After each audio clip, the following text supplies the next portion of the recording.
This is the story of the one. As a custodial supervisor at a high school, he knows that during cold and flu season, germs spread fast.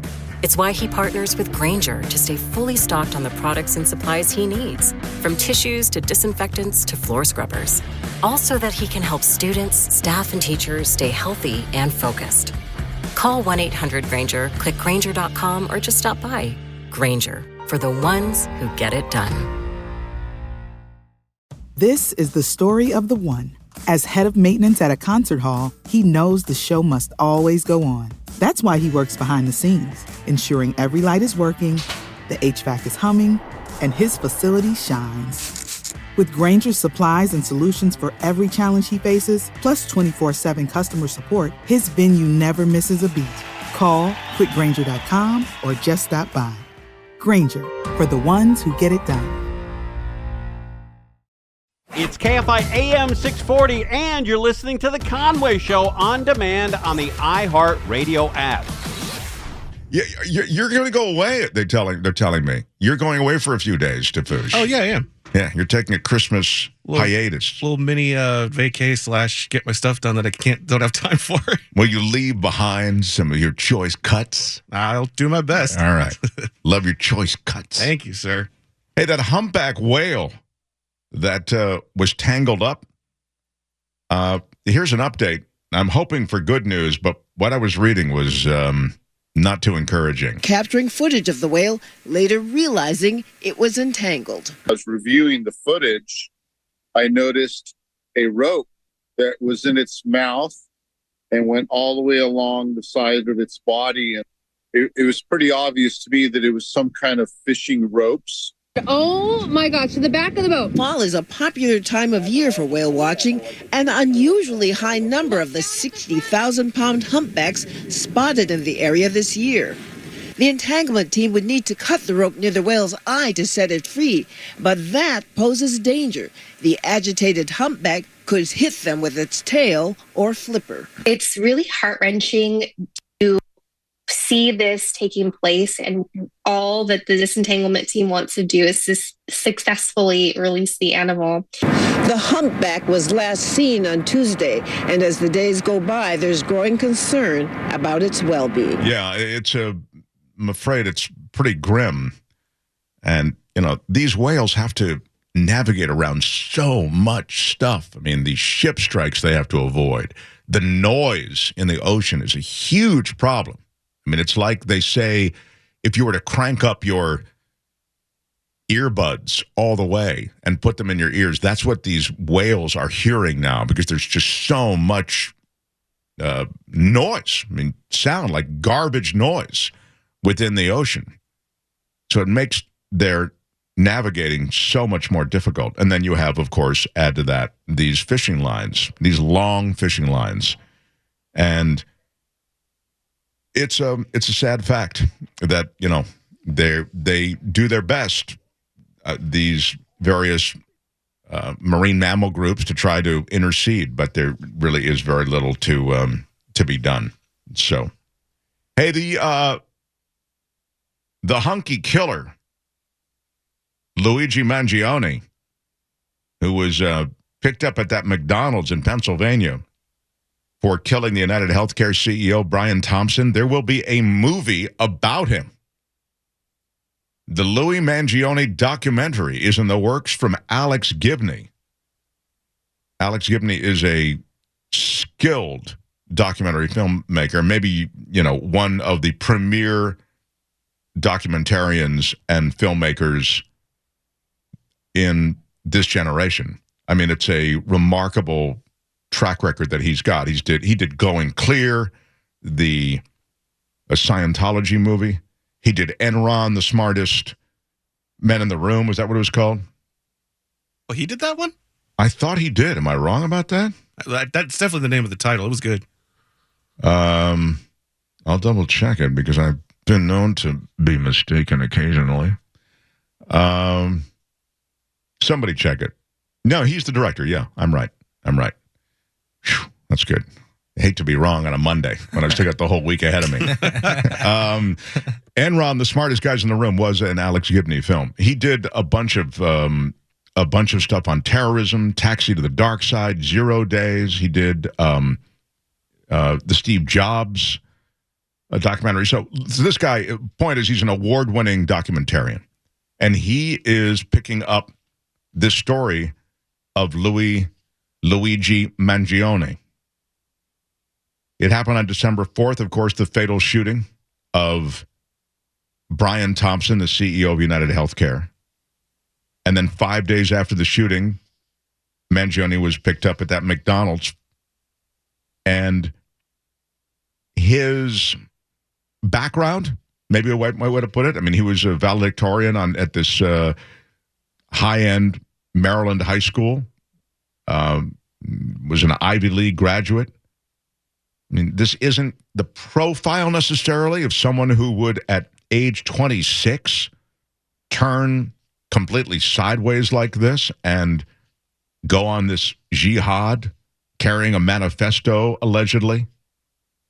He referenced Michael Moore and the film Sicko. And by the way, you should see the film Sicko. It's great. It really is. Even if you don't like Michael Moore. It was done in 2007, and everything in the movie is still true. It's all about the U.S. healthcare system. So this new documentary is going to explore how these killers are created, what the killing says about the society and the values we place on who lives and who dies. I'm curious as to whether or not they're going to actually get into any of the issues that sort of provoked this, if you want to say that. You know, that is to say the United Healthcare issues. They were as you're by now well aware, they are top of the pyramid in terms of rejecting claims. They reject 33%, I think is the number that I read, of the claims that are filed for reimbursement. So when you look at an industry and a healthcare system that's clearly got some issues, like big issues, you see how this horrible death, this cold-blooded killing, has, at the same time as having shocked the nation, it also has provoked a conversation around just this, which is the broken system that we all have to operate in, where our healthcare is very much dependent on whether or not this outfit, United Healthcare, actually kicks back our bill or pays our bill. And then you get to the guy who actually ran United Healthcare, the guy who's now no longer with us because he was dead on a Manhattan street that day, CEO Brian Thompson. But here's what he did prior to his loss of life. He instituted AI at United Healthcare that actually had the ability to go through many of these physician-initiated requests for reimbursement, and the AI was allowed to Bigfoot them. The AI is allowed to actually reject the claim, even though the physician says this treatment of this patient, this procedure, this surgery, whatever it might be, it fits into the framework of the insurance of your company. So, again, Thompson instituted this AI that actually began the process of going through these various claims and looking for ways in which they can be rejected. So, and by the way, to be fair to Thompson, I guess that's the job, you know? The way to feed the bottom line is to not pay us out a lot more than you were paying us out before. So you're looking for ways to reject our claims. But you can see that those of us who are insured, we're disgusted by this. This industry is literally leaving people dead. And so the wider conversation around Mangione, to me, is the interesting thing. I don't know that they'll touch on it in the documentary, but he's getting the documentary from Alex Gibney soon. They've already begun that process of putting it together. You're listening to Tim Conway Jr. On Demand from KFI AM 640. Christmas of what, 9 days? How many days is Christmas? Is soon. I really began that statement before I knew exactly how many days there were to Christmas, and so now I throw my lifeline out. Really, nobody can tell me? You don't have like some calendar on the... All right, I'll look. 9! It is 9. All right. Yeah, you're right. I got to look up the monitor, man. Oh, you're holding up the, sorry. 9 is the answer. And among the things that the Christmas season brings is the tremendous Christmas Carol, the stage production, the film adaptations. It's all so brilliant. All of them adaptations from the Charles Dickens novel. And the annual event, it's the longest running Hollywood production of A Christmas Carol, is held at the First Presbyterian Church of Hollywood. This is an annual show. It sells out every year, and it is a big show. I mean, you hear, First Presbyterian Church might be smaller thing. It's a big production, and the director of this production is on the line with us now, Jesse Corti. Welcome to KFI. Hey, how are you? How are you, sir? Mark, how are you? I'm doing well. I can't complain. I'm loving that the oldest mega church in Hollywood, the first mega church in North America, is the staging ground for this terrific show, A Christmas Carol. How many years have you been directing it? Since 1905. No, just kidding. That's when they bought the land. No, I've been doing it for the last 4 years. Mm-hmm. I'm an actor from New York, Broadway actor. This is. Let me just mention some of your credits, because you're a big deal and you're too modest to you to say I'm a Broadway actor. But again, one of the starring voices in Frozen, Beauty and the Beast, one of the stars on Broadway of Les Miserables. This is a stand and salute Jesse Corti, my friends. You're a real guy. Congratulations on a great body of work. So tell me about A Christmas Carol and your direction there. Well, A Christmas Carol is a show that obviously it's done many times throughout the country and the world in different languages. But one of the things that about our particular show was adapted by Julietta Corti, who's my wife. She's also the choreographer. But it was done so that we could bring it back to what Dickens actually said. A lot of people take things out, and we wanted to do not a long 2.5 hour play, but we adapted it, and it's about 90 minutes. It's one act, and we present it with wonderful actors. It's staged in a way that you would see it on Broadway. The venue is this Gothic, beautiful church that's 100 years old this year.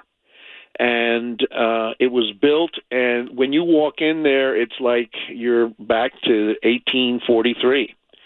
And it's very impressive. It's very impressive. But the actors that we have, all the people that work on it, are wonderful actors, and the special effects, the sound, everything is top notch. And I hope that we've been running it, and it's been doing great. We have 2 more performances on Friday and Saturday.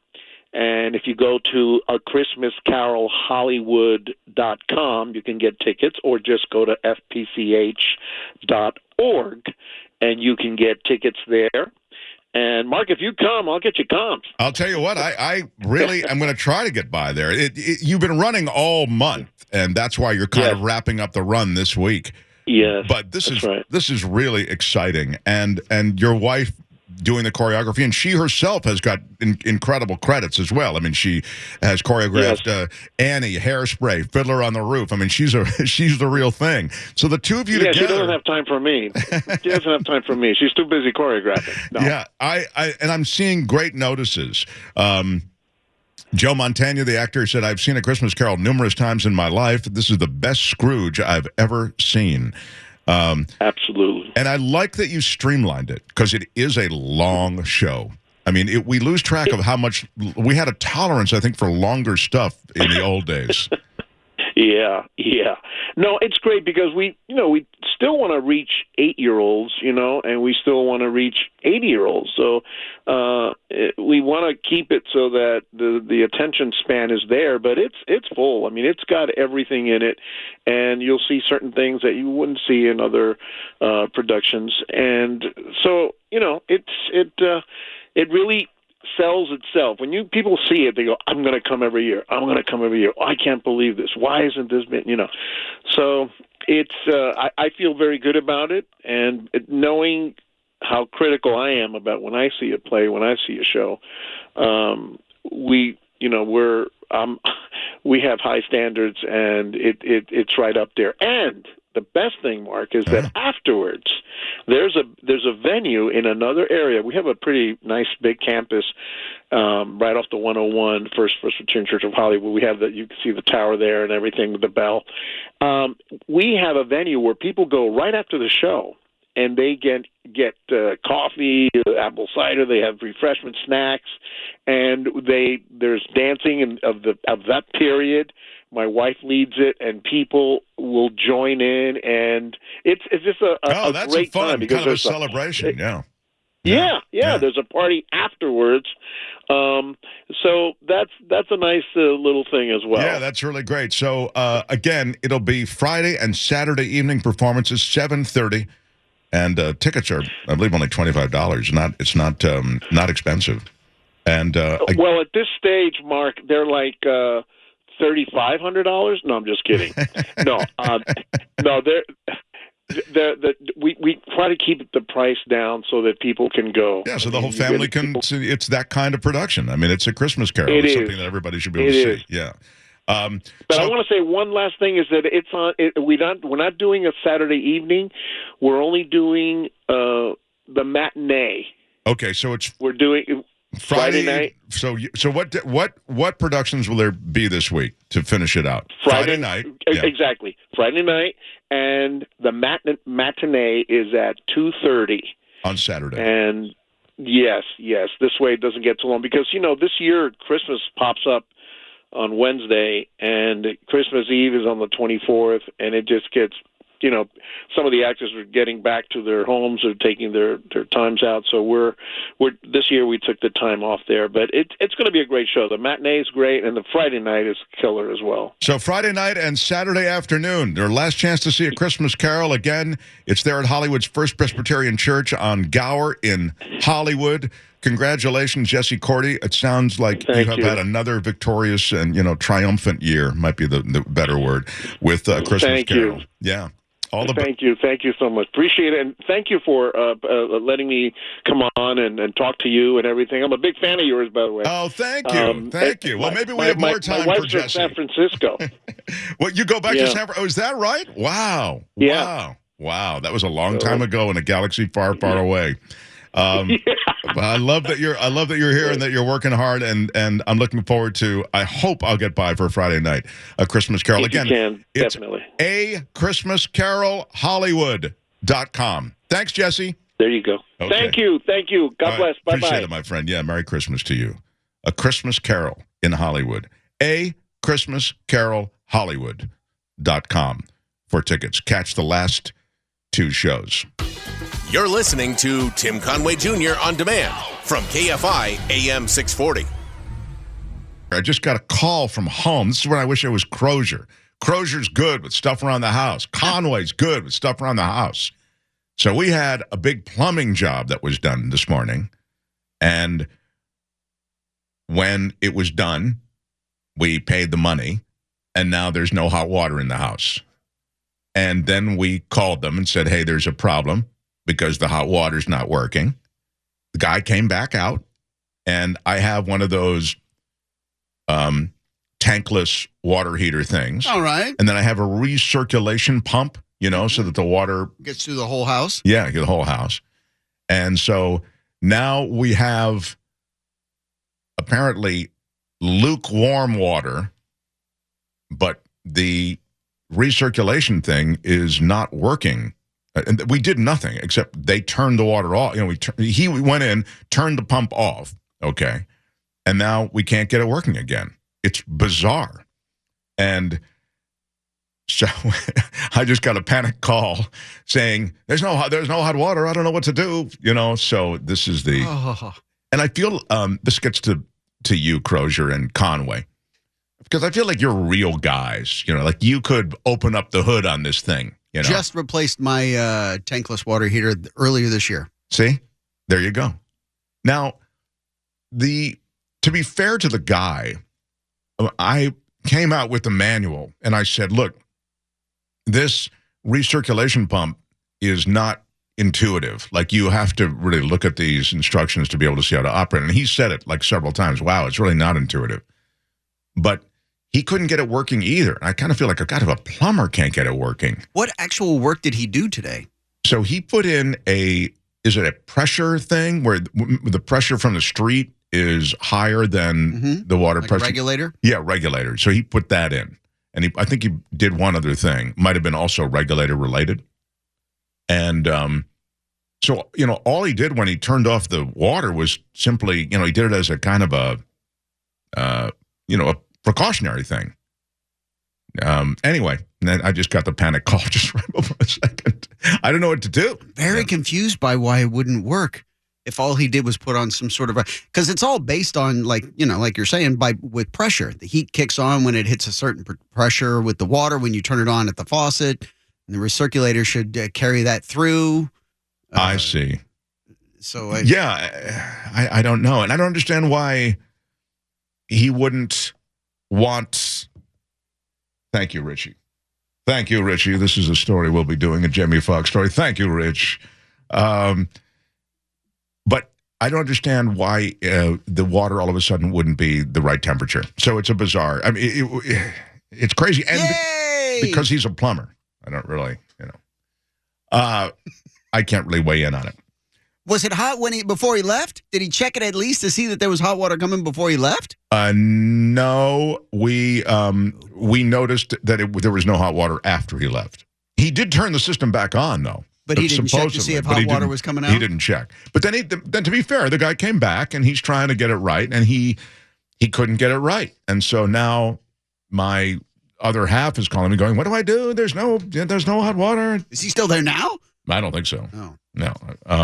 He just said F it and left. Yeah, apparently. I don't know. She's saying, I wrote an email about, trying to get it. Okay. Well, anyway. Did you see what happened at Mr. Chow in Beverly Hills? Jamie Foxx, the actor Jamie Foxx, got into some altercation. It was supposedly his birthday. He got stitches after an altercation at his birthday dinner. What kind of birthday dinner is it where people are throwing like shot glasses at each other, which is apparently what happened? The 57-year-old Academy Award winner allegedly involved in an altercation at Mr. Chow in Beverly Hills. By the way, here's my Mark Thompson documentary recommendation. As you know, I've already recommended the Alex Gibney films and the Sicko movie. But this one you will like. Nothing to do with politics or anything like that. The documentary about Mr. Chow is so good. And Mr. Chow has a skill that will blow you away. And he kind of shows it off at the beginning of the movie. Anyway, Jamie Foxx was there at Mr. Chow in Beverly Hills, his birthday dinner. Someone from another table threw a glass that hit him in the mouth. According to a spokesperson, Jamie Foxx had to get stitches and is recovering. The police were called, and the matter is now in law enforcement's hands. No further information. But the Beverly Hills Police Department conducted a preliminary investigation, completed a report documenting the fact that there was a battery involved, meaning assault and battery. No arrests were made. Wow. That's a bummer, man, when you need stitches on your birthday. I watched a little bit of the Jamie Foxx Netflix. I think it's Netflix. He's got a one-man show. And he kind of explains what happened to him, with the stroke, but it wasn't really a stroke. It was bleeding on his brain. It was really pretty intense. And he was quite emotional in the special. So he segued from that to a big dinner at Mr. Chow in Beverly Hills. And now, some altercation breaks out and somebody throws a glass at him. Man, guys running into some choppy air, that's for sure. You're listening to Tim Conway Jr. On Demand from KFI AM 640. Social Security retirement age is going to be changing.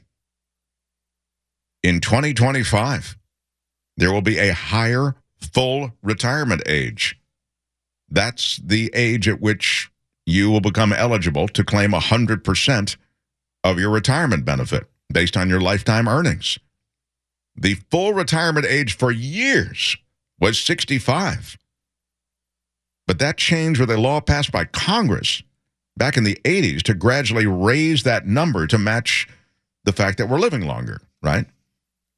So the full or normal retirement age has been creeping up steadily in recent years by 2 months for each subsequent birth year. If you were born in 1958, for example, you'd reach the full retirement age at 66 years and 8 months.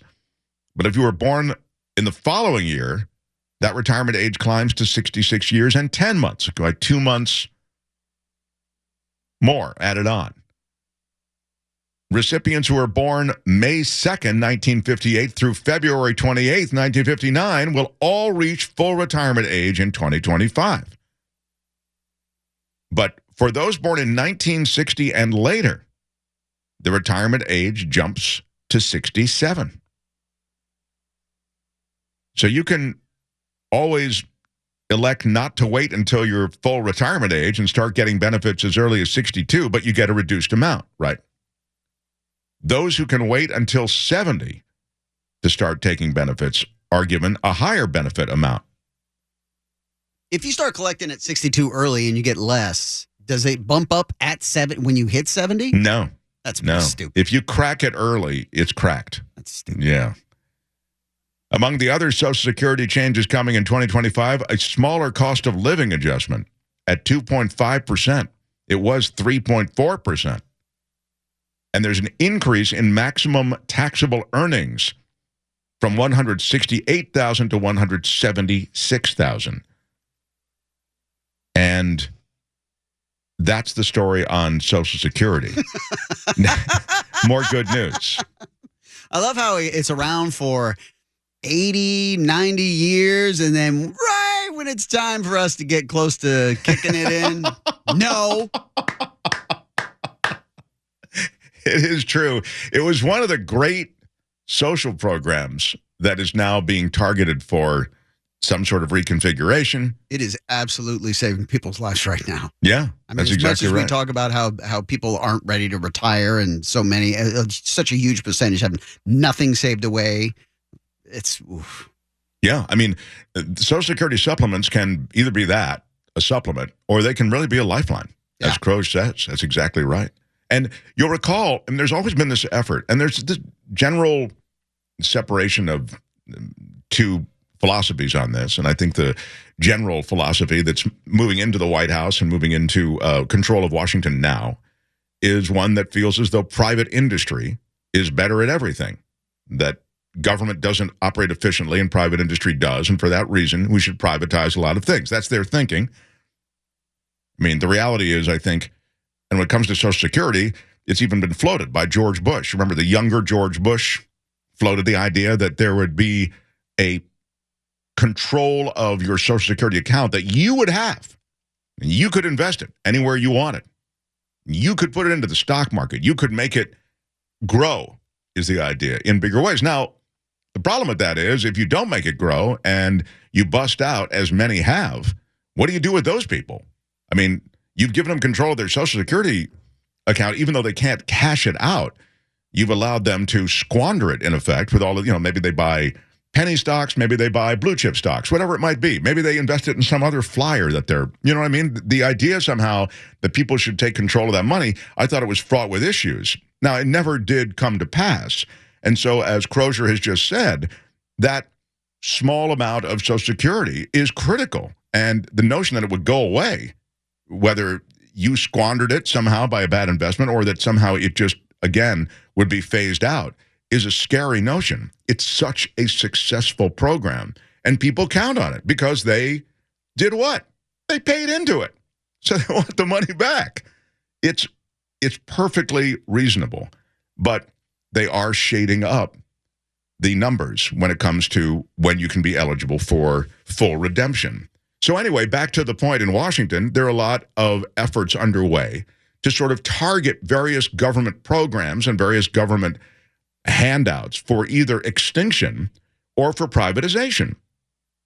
And the problem with that can be, A, I'm not so sure that private industry does handle things so much better. I mean, there's this idea of everything's so much better when private industry. Really? Is it? Have you taken a ride on an airline lately? Have you dealt with the cable company lately? I mean, don't tell me about how everything's better with private industry. I can't even get somebody on the phone most of the time when I have an issue with many of these private businesses, big corporations. And it would be an immense corporation that would handle Social Security or some of these other government programs. So all I'm saying is that there's a quick math that's being done that somehow the private sector can handle this stuff better. And I just don't know that that's true. Maybe it's true in some instances. I'll give you some. There's this idea the government can't do anything. Everything the government does doesn't work well. Really? Well, Social Security seems to be working okay. And the VA is probably the best example of something when it comes to healthcare that works really well. The VA takes, I think, a 2% profit.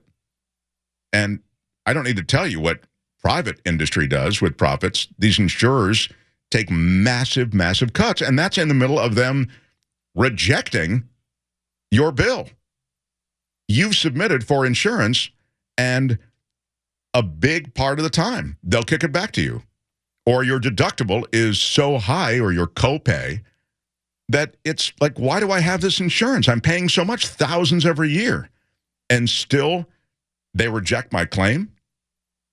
So you see how private industry doesn't necessarily handle things so much better. And I've just given you an example of the VA. Talk to people who are being treated at the VA. They'll tell you how great it is. There's no reason that we have this incredible network, essentially, of middlemen. That's what United Healthcare is. That's what all these insurers are. And they've found ways to, I think it fleece the system. Frankly, they're taking a bump in between the patient and the charge. So if you could eliminate those middlemen, it would be a lot easier. But clearly we have a system that, needs to be streamlined. Nobody's happy with it. And then ultimately it ends up with, this 26-year-old gunning down a CEO on the streets of Manhattan. So, again, there's a lot in government that needs to be streamlined, perhaps, reimagined. But privatizing everything isn't necessarily the answer. And remember, government is not supposed to make a profit all the time. It's not a business, right? We pay into the government, we get benefits out. The government is there as an instrument to take care of so many of us in society who need to be taken care of. So all I'm saying is that check the math on this, because there are a lot of assumptions here about private industry being so much more efficient. There are a lot of assumptions that I think don't necessarily hold water. New driving laws taking effect in 2025. I'll share a couple of those with you in the next hour. Also, infamous Hollywood home is back on the market. We will tell you that story next. It's the Conway Show. Mark Thompson sitting in for Tim on KFI AM 640, live everywhere on the iHeartRadio app. Conway Show on demand on the iHeartRadio app. Now, you can always hear us live on KFI AM 640, 4 to 7 p.m. Monday through Friday, and anytime on demand on the iHeartRadio app.